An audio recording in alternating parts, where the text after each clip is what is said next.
Magic ball কে কে দেখেছেন? আজকে আপনাদের সাথে ম্যাজিক বল মিষ্টি শেয়ার করব। এই ম্যাজিক বল রসগোল্লাটা মুখে দেওয়ার সাথে সাথে ম্যাজিকের মতো মিশে যাবে। ম্যাজিক বল মিষ্টির জন্য আমাদের প্রথমেই লাগবে সাবুদানা।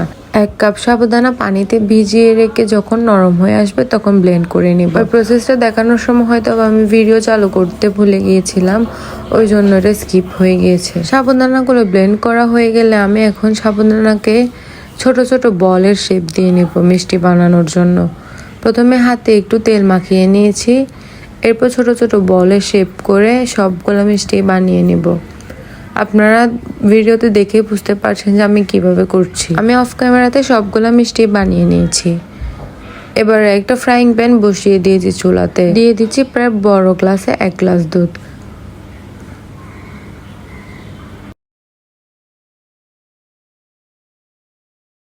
দুধগুলা কিছুক্ষণ জাল করে নেব।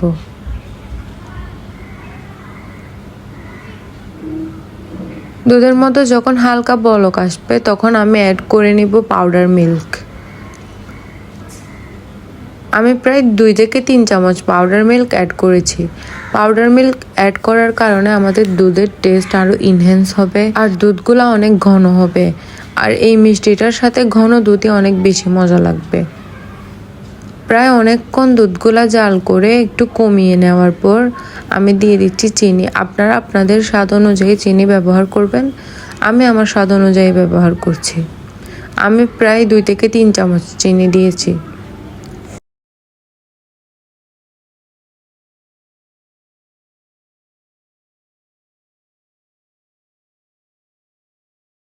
চিনি দিয়ে অনবরত নেড়ে চেড়ে আরও বেশ কিছুক্ষণ জাল করে নিয়েছি।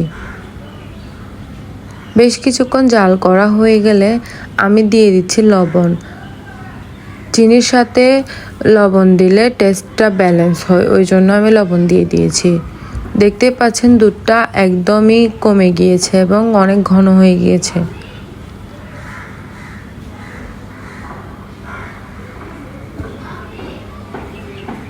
দুধগুলা ঘন হওয়ার এই পর্যায়ে আমি যে মিষ্টিগুলো আগে থেকে বানিয়ে রেখেছিলাম ওইগুলা সব দিয়ে দিব। মিষ্টিগুলা দিয়ে চুলার জালটা একদম বাড়িয়ে দিব না, মোটামুটি মিডিয়াম জালে আমি মিষ্টিগুলা চুলার মধ্যে রান্না করে নিব। আর একটা জিনিস খেয়াল রাখতে হবে, মিষ্টিগুলা কিছুক্ষণ পরপরই একটু নেড়ে চেড়ে রান্না করে নিতে হবে।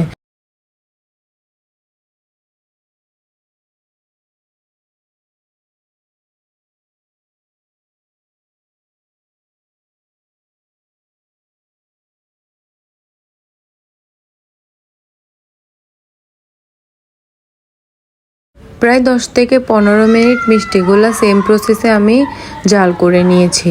দেখতে পাচ্ছেন মিষ্টিগুলো আস্তে আস্তে ফুলে আসছে।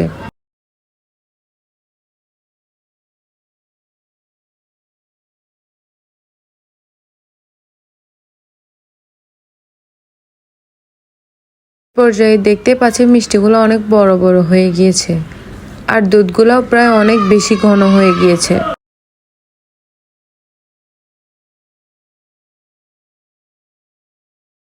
প্রায় 20 থেকে 25 মিনিট পর মিষ্টিগুলো যখন এ পর্যায়ে চলে আসবে তখন নামিয়ে নেব।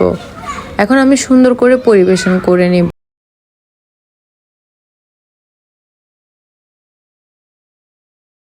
আর এই মিষ্টিগুলা বানানো অনেক সহজ, আপনারা ভিডিওতে দেখতেই পেয়েছেন যে আমি কত সহজে এই মিষ্টিগুলা বানিয়ে নিয়েছি। আর দেখতে পুরো গ্লাসের মতো চকচক করছে এই মিষ্টিগুলা, খেতেও কিন্তু অসম্ভব মজা হয়েছিল। আপনারা চাইলে কিন্তু খাবারের পর ডেজার্ট হিসেবেও এটা সার্ভ করতে পারবেন।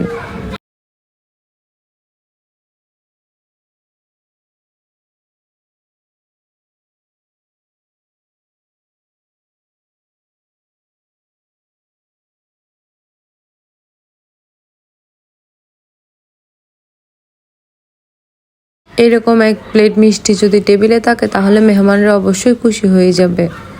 আর আমি অনেকগুলো বাদাম কেটে উপরে গার্নিশিংয়ের জন্য দিয়ে দিয়েছি। আপনারা আপনাদের টেস্ট অনুযায়ী বাদাম দিবেন। বাদাম যখন কামড়ে পড়বে মিষ্টির সাথে তখন আরও বেশি ভালো লাগবে খেতে। আমি এখন আপনাদেরকে একটা কেটে দেখিয়ে দিচ্ছি। আর আমার কাছে তো এই মিষ্টিটা অনেক মজা লেগেছে। আপনারা অবশ্যই একবার ট্রাই করে দেখবেন বাসায়। আশা করি আপনাদেরও অনেক ভালো লাগবে। আর এরকম সুন্দর সুন্দর যদি রেসিপি পেতে চান তাহলে অবশ্যই আমার চ্যানেল কিচেন অফ তাহমিনাকে একটা সাবস্ক্রাইব করে দিবেন। নেক্সট ভিডিওতে আপনারা কোন রেসিপিটা চাচ্ছেন অবশ্যই আমাকে জানাবেন, আমি ওই রেসিপিটা করার ট্রাই করব। Thanks for watching my video. Allah হাফেজ and take care. Bye bye.